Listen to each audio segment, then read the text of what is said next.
Intimacy is closeness between people in personal relationships. It's what builds over time as you connect with someone, grow to care about each other, and feel more and more comfortable during your time together. It can include physical or emotional closeness, or even a mix of the two.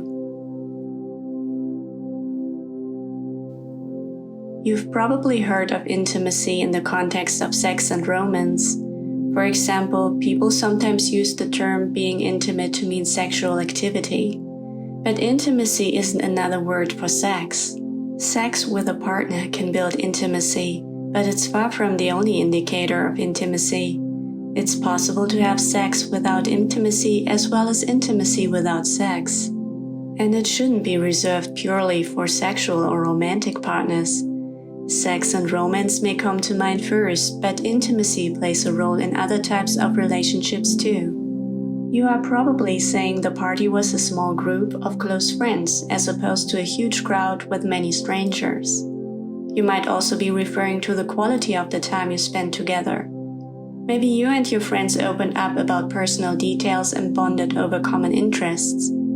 Your relationships with family and friends and other trusted individuals all include elements of intimacy.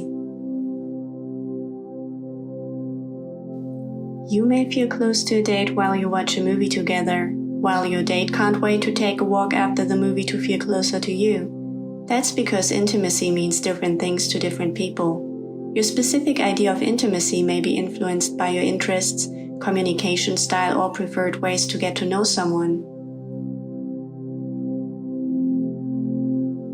To figure out what intimacy means to you, consider the types of intimacy because it falls into several different categories such as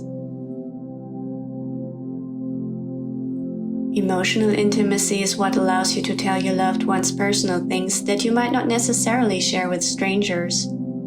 Think of it as letting your guard down. As you learn that you can trust someone, you feel safe enough to let your walls down. Do you look forward to coming home from work so you can relax and be yourself with your partner? Or how you can tell your brother anything without being judged? This is what it means to have emotional intimacy. Intellectual intimacy involves getting to know how another person's mind works and sharing the map to your mind too. It builds as you exchange ideas and have meaningful conversations. You remember that deep philosophical discussion that helped you realize your classmate wasn't just a classmate but also a friend? Or the first time you stayed up all night talking to your partner and felt that spark of connection? These moments brought you closer because you shared intellectual intimacy. Physical intimacy is about touch and closeness between bodies. In a romantic relationship, it might include holding hands, cuddling, kissing, and sex. But your relationship doesn't have to be sexual or romantic to have physical intimacy. A warm, tight hug is an example of physical intimacy with a friend. You build experiential intimacy by spending quality time with someone and growing closer over common interests and activities. There's nothing quite like the way you bond with someone over your mutual love of Game of Thrones or during a spirited game of Monopoly. Spirituality means different things to different people, so spiritual intimacy can vary too. Generally speaking, spirituality is about belief in something beyond the physical realm of existence. That belief can be in a higher power, in human souls, or in a greater purpose, for example. Spiritual intimacy can look like sharing a common value like kindness, being on the same frequency, about organized religion, or feeling like you were meant to be in each other's lives.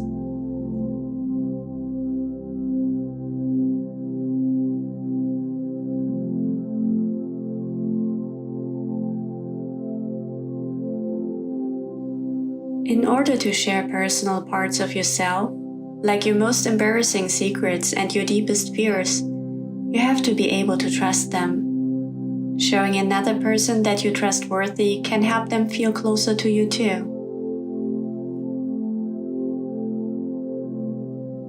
You know you have established some intimacy when you feel like a person accepts you for who you truly are. When you first meet someone, you might worry that they hear your guilty pleasure music playlist and think you're weird.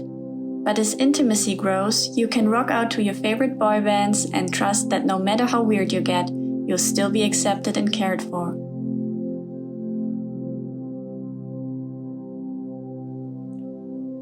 Honesty and intimacy feed one another. You often can't have one without the other. You feel comfortable telling your partner exactly how you feel in part because you've become so close to each other. And in the same vein, every time you open up, you can grow a little bit closer. You'll know your partner is willing to listen the next time you want to share something personal. Sharing your deepest truest self with another person can put you in a pretty vulnerable position. That's why you tend to have your guard up when you meet someone new. You don't yet know if they'll support you as you are. So, intimacy means feeling safe enough to take the risk of putting yourself out there, knowing the other person cares enough to not let you down.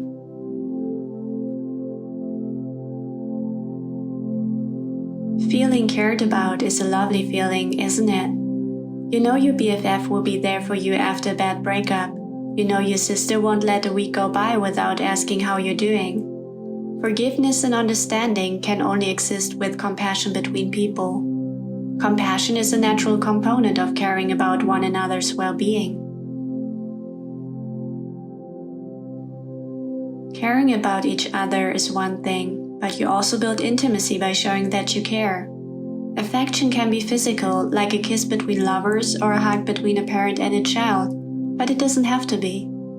Sometimes affection is in the unspoken ways you show up for each other, like when your friend spends their day off helping you move simply because they care. There's a reason why good communication is so often named as the key to a healthy relationship. When you make an effort to listen to someone and tell them how you really feel, you can build a deep understanding for each other. And the more you understand each other, the closer you become.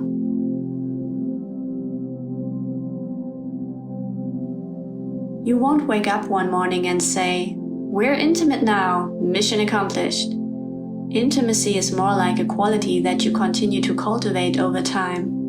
The more time you spend sharing experiences and feelings, the more elements you have to work with to build intimacy. You might feel some apprehension or fear about building intimacy. That's understandable, considering that intimacy requires you to be vulnerable and put faith in other people when there's a chance they let you down. If anyone has ever violated your trust, it can take a while to want to take a chance with them or anyone else again.